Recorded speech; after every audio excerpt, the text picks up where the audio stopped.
Jeff, thank you so much for joining me on my YouTube channel. You and I actually haven't talked since this new SEC announcement came out, so I thought this could be so cool to share and talk with everyone else. So thanks for joining me. Yeah, thank you. It's wonderful to be here, Heather, and talk about something I'm passionate about. Yeah, there's nothing that says more of a common ground for you and I than things around human capital metrics. A lot of alignment, but let's start out with sort of some of our biggest news in this area in a while, which is a new SEC announcement came out. But I'd love to just kind of pick your brain on that and start a little more simply. What is the SEC, especially for some of my non-US and maybe more HR viewers? What is the SEC? Well, it's definitely not the Southeastern Conference, but for college football fans, that's probably the first thing they think of. It's the U.S. Securities and Exchange Commission, basically one of the most important regulatory bodies in the world, because they regulate what every company has to report and disclose in terms of monthly, quarterly, and annual reporting to Wall Street, institutional investors, global markets, all of that. Yeah. So, okay, that sounds definitely very important, but why would some of my people analytics, human capital, and HR friends who watch this care about the SEC? They wouldn't, and they've been telling me that for, let me back up a second. So I've been Don Quixote for close to a decade and a half.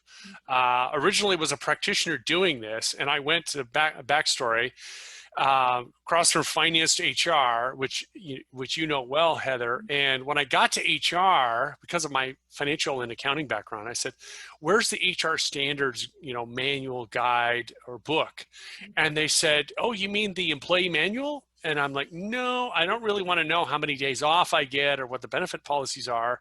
I want to know, how do you measure, report, and operate HR?" They said, "Oh, we don't have anything like that." I said, "Oh," and that was the start of the problem for me. So, and I went to a conference in 2003 sponsored by PricewaterhouseCoopers called "How HR Talks to Wall Street," Huh. which was not heavily attended, as Well, you it might would just end expect. immediately because the answer is they don't. Right. And that's what I learned. I went with a lot of excitement because, again, former finance person, I'm like, "Oh, how is HR talking to Wall Street?" Only to find out that basically they don't, and not in any way. And the movement was very small and very slow. So yeah, HR professionals for a long time have been, kind of, why should I, okay, that's not really my job. Why should I care? And more recently, as progress has been made in terms of ISO global human capital reporting standards that you know about, and we can talk about, they said, the one of the most frequent responses I've gotten is, "Okay, I'll definitely put that on my list of things to do when it actually happens. So Jeff, please let me know what happens." Well, guess what? It happened. Yeah. Yeah, so I mean, and that's something you and I mean, one of my greatest kind of, I don't know if you can call it accomplishment, but privileges this year was to join you on the International Organization for Standardization, where they're really focused on human capital policies, practices, and especially the measurement, which is super powerful. But to your comment, while those are amazing and good recommendations, and a lot of progress has been made very recently, they're only recommendations. That's where this SEC thing starts to maybe change the game for us. Is it's going from a nice to do to, at least for, correct me if I'm wrong, US public companies, a have to do. Correct? Is that what this new announcement's all about? Yes. Yeah. Yes. So you're talking about ISO, and it's funny, we call it ISO, but it's the International Organization for Standards, translates to ISO. And yeah, We can't welcome. We are always have super our excited to have you acronyms. be a part of that, Heather, by Yeah, the the way. US people can't always get their acronyms in the order that they want. Right, right. Because ISO is actually I think a Swiss organization. But So there is a standard out there that ISO came out with around how to measure and report human capital, but they're guidelines. It's not something you have to do. It's something you should do.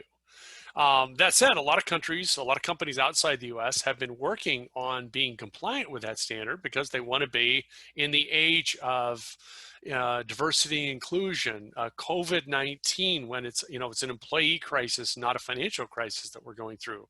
And just really the ESG, global warming, all of these things happening, people are more important and more centric to organizations and businesses than they've ever been. So many companies are just being progressive about it.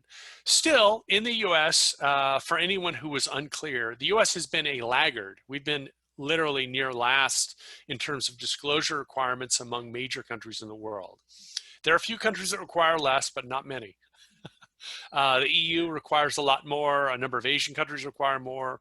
South Africa requires a lot more, surprisingly. So the SEC announcement was frankly a surprise, right? During the middle of a pandemic, because they had closed off comments, they'd taken comments and input, it was based on letters, and which, by the way, the whole thing started as a push from institutional investors saying, hey, SEC, we buy into this. People are our most valuable asset. Human capital is our source of competitive advantage. It's why we're in business. All these great things that CEOs say, but there's nothing we disclose. We would like to see disclosure on this. And we need the SEC to regulate it. So it started this process and journey, and the SEC made the issuance literally just a couple of weeks ago. And this is where it gets even more fun and interesting. They said, effectively, human capital is important and certainly seems material to business. And so every company needs to discuss and disclose and be prepared to report in detail its people, talent, AKA human capital. Pick your acronym that you like, subject to the company's own determination that people are material or significant to their business performance. So the company first has to say, are people important to what we do and how we do it? If yes, now you need to discuss, disclose, and report more about your human capital. It's no longer optional. Yeah, because I mean, previously people were seen as a cost, and at most maybe just a count of how many exist. Sometimes limited only to regular employees only. And I mean, oh, that's a little sad. You think about mergers, acquisitions, venture capitalists, like the reason they invest in these companies is because the power that people bring. I mean, think of these amazing valued companies that don't necessarily own any equipment or locations or inventory. All of their goods are in people's heads, coming out in the form of products and services and code. So it's crazy to me to think that we have so little tracking and acknowledgement of that value as a metric. So yeah, it's mind-boggling that we're in the US so behind on this, but it's exciting to see that the SEC is recognizing that we didn't have to wait through kind of the COVID craziness to get an announcement like we just did. But with the announcement, it's something like 100+ pages long. There's a whole bunch of other stuff in there. In your view, what's the piece for, HR, people analytics, human capital strategists that what's the nugget? What's the 2-sentence version to take away from it? The nugget. So and you're right. The whole thing reads like a big long discussion document more than a white paper or truly educational and informational document, which is funny because that's how their draft was. I guess they just decided to finalize the draft and take what we still kind of draft status.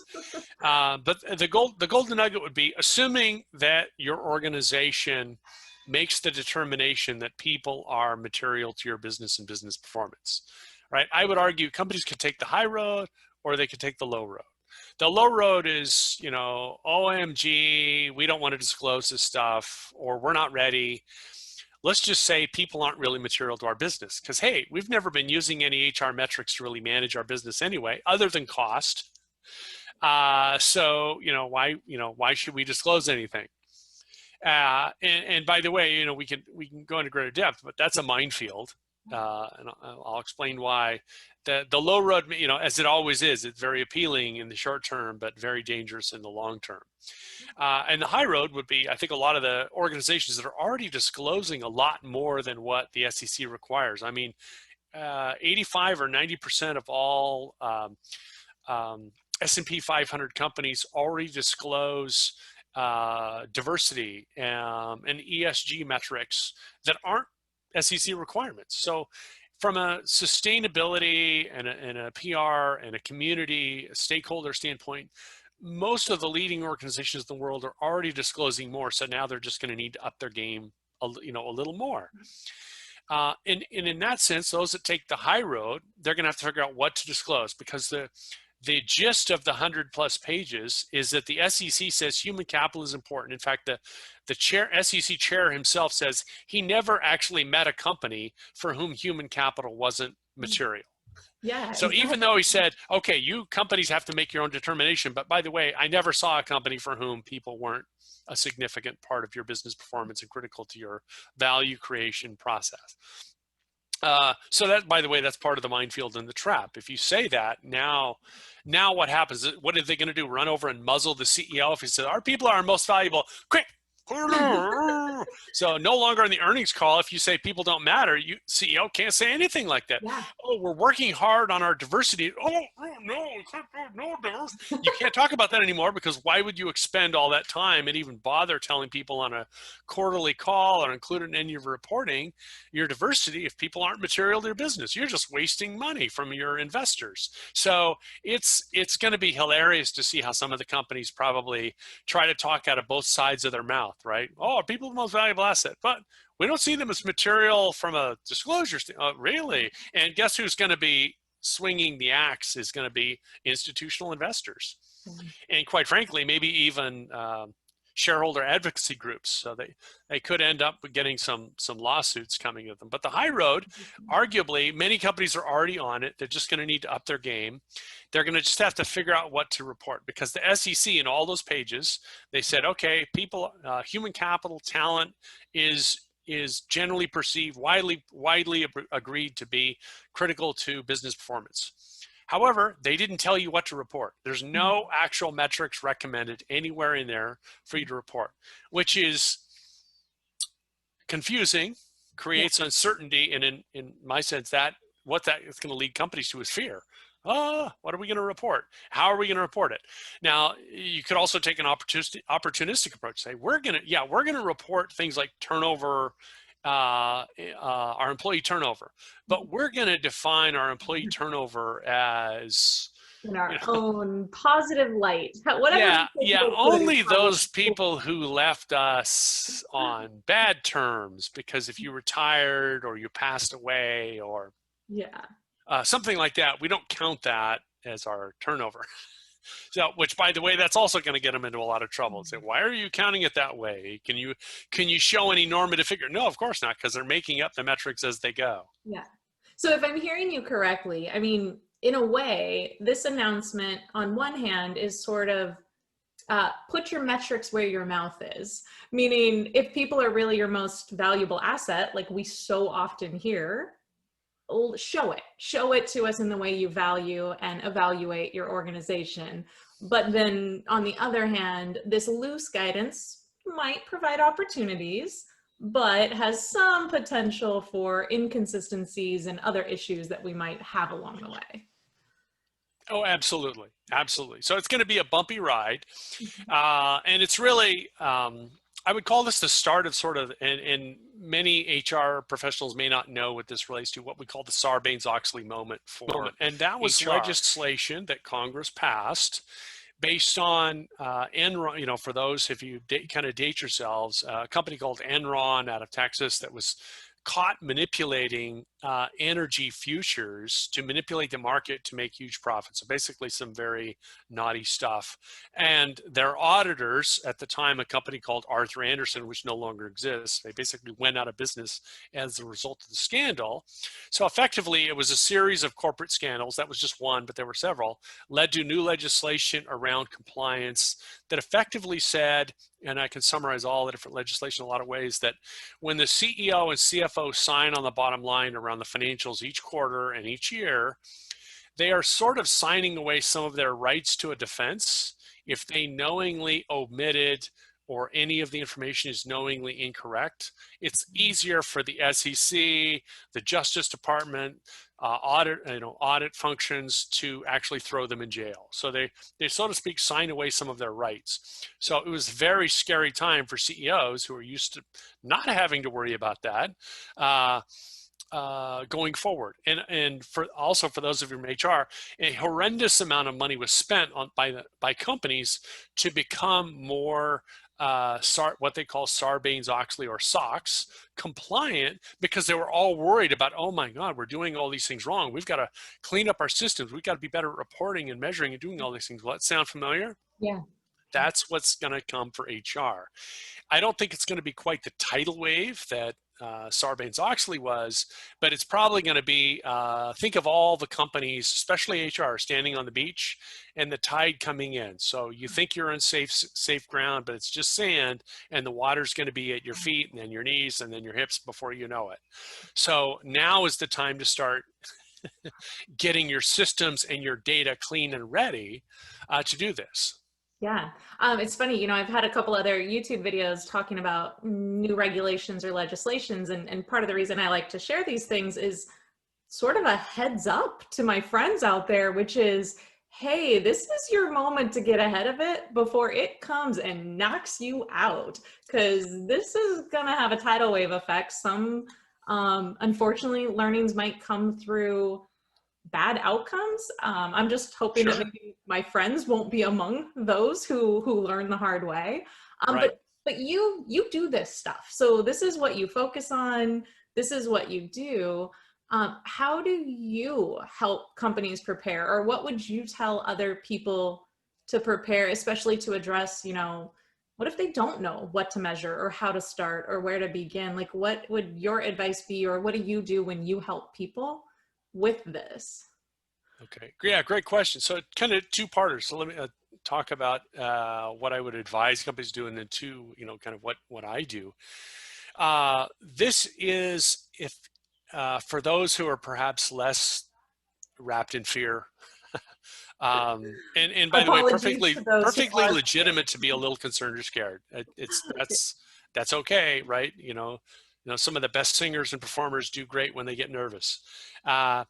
So this is an opportunity for HR to also, I would argue, get greater strategic legitimacy from the organization. When I was in finance, we had some little tricks that we could do. And by the way, accounting and finance people work very hard, undervalued, also thought of as you're not really adding, you're not revenue generators, you're not part of the bottom line, you're just a cost. But you also do the taxes, close the books, and you keep us out of trouble with these organizations like the SEC by providing all this critically important reporting. And that's why in many companies, the CFO is the right-hand person to the CEO. This is an opportunity for HR to truly, and I don't want to get into the whole who's a strategic player and who's not argument, right? But truly take if not a seat at the table, a bigger and better seat at the table, because you can now come in and say, hey, CEO, CFO, Chief Operating Officer, Chief Admin Officer, whomever HR reports to, say, look, this new legislation, this new rule change is passed. Doesn't even need to be voted. It's a done deal. We've got to address it. I need some resources. So if you don't know what to measure, get some help. If you don't think your systems are capable, get some help. Get some tools, get some systems, get some metrics, progress done any way you can. And when the organization does what they usually do, and by the way, what I used to do when I was in finance, I was not the best HR friendly partner. I would certainly smile and be nice before I said no to anything HR wanted. Because they couldn't put together a good business case. Well, there's never going to be a better business case than this. Hey, we can't meet our new SEC reporting rules unless you give me money for this and this and this. And if it's like what happened with Sarbanes-Oxley, you might do such a good job of scaring them, they'll give you even more than that. Yeah. So you can get the help, the tools, the resources that you need to be able to, gather your data, clean up your systems, audit things that you need to be audited, and come up with a strategy. Because by the way, once you just have these metrics, that's only step 1 of 4. You now need to be able to tell a story with that data. You can't just hand the CEO and the head of investor relations, here's a sheet with our HR metrics that, that we're going to include in our annual report. The CEO is going to say, okay, what am I going to do with this? Yeah. And I how can't does just this mean quote that some we're numbers. valuable, or yeah, how does Right. this describe what we are and our value? What does this mean? What are we doing well? What are we doing badly? How are we going to improve? And why should investors care? Because they already do care. And then if you don't have a story, that's where they're going to pick you apart. So this is a tremendous opportunity to get, again, our whole argument, seat at the table, a better seat at the table, right? You can be the left hand of the CEO, or maybe you can even displace the CFO and have them move a seat over, and you Let's take the not right. start some finance HR Right. fight. We're not trying to make it competitive here, but look, you have a tremendous opportunity to influence and now literally be on the investor calls. Especially, by the way, and a lot of people that you and I both know, Heather, heads of analytics and workforce planning, you may all literally be in the room now for quarterly calls or for investor calls, because if anyone wants to get technical or kind of go drop down a level of detail, hey, follow-on call to what you said before, or follow-on question, you would be the expert who might actually step up and be talking to hundreds or even thousands of investors and get recorded on a call, which is very scary, but also a wonderful honor and opportunity. Yeah. No, I think that's great. And I think there's some nice takeaways in there, which is, if you're so bold, you could use this as an opportunity to scare people into helping you get ready. But then also it's a real opportunity to be able to come in and show the value and connect it. And I love the storytelling piece. I'm a huge fan of purposeful analytics that tell a story and lead to action. So totally with you. But there was a second part to that question, which is, what do you do? Thank you. You caught me on the second part. I didn't do that. So effectively what I do is help companies on this journey.